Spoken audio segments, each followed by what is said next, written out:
Ei, ausalt öelda ei oska kohe kommenteerida. Ju siis on äkki neid siis, kui vaja on ka saada. No vast on kõik tehtud juba, kui nad on ju usaldusväärsed. Ju nad siis tegutsevad hästi. Et mis seal muud saab olla? Neid on vähe. Et näiteks kesklinnas mõnikord on suured noortekambad ja siis natukene ohtlik käia seal, aga vaatad, et politseinikud ümber ei ole. Võiks pöörda nende poole, aga võib-olla nad on kuskil väravate vahele seisavad seal, ei ole näha lihtsalt. Aga... Негатива не видел.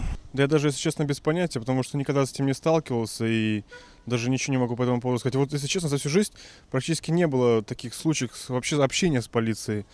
И как-то даже не знаю. No, jos nad ole ikka pättisi kinni võtnud ja neid tuleks veelgi võtta, siis saaks korra majja. Aga no ei jõua, pätt on rohkem kui politseisi. See on riigi nägu ja minu jaoks on see praegu tõesti okei. Just nimelt sellepärast, et ma arvan, et nad üritavad oma tööd teha võimalikult hästi ja kui see tuleb hästi välja, siis on ka nende usaldusväärsus kõrge. Mul ei ole tega oma otseselt kokkupuudet olnud ja ma ei oska selle koha pealt midagi rääkida. Sellepärast, et nad teevad oma tööd hästi. Ma arvan seda sama. Aga mina ei tea, minul ei meeldi politseid.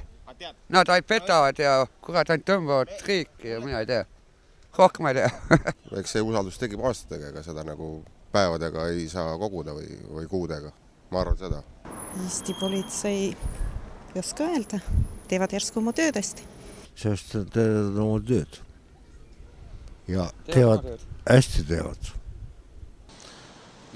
Ma ei oska seda kommenteerida. Ja on oma tööga hästi hakkama saanud. Et kui esimene asi, mis meeldegi tuleb see pronksiöö, et siis kõik, mis nad seal tegid, oli väga okei, et kõik, kuidas nad seda lahendasid. Nii et sellest päevast võib-olla ka see usaldus kõige suurem ja nagu kindlus politsei suhtes on olemas. No ma usun, et see ongi nende suhtlemises kodanikkonnaga, et isegi siis, kui politsei käed jäävad lühikeseks mõne probleemi lahendamisel, siis kui nad suudavad kodanikule ära selgitada, miks need lühikeseks jäävad ja nad käituvad viisakalt, siis inimene suhtub ka neisse sõbralikult ja usaldab neid.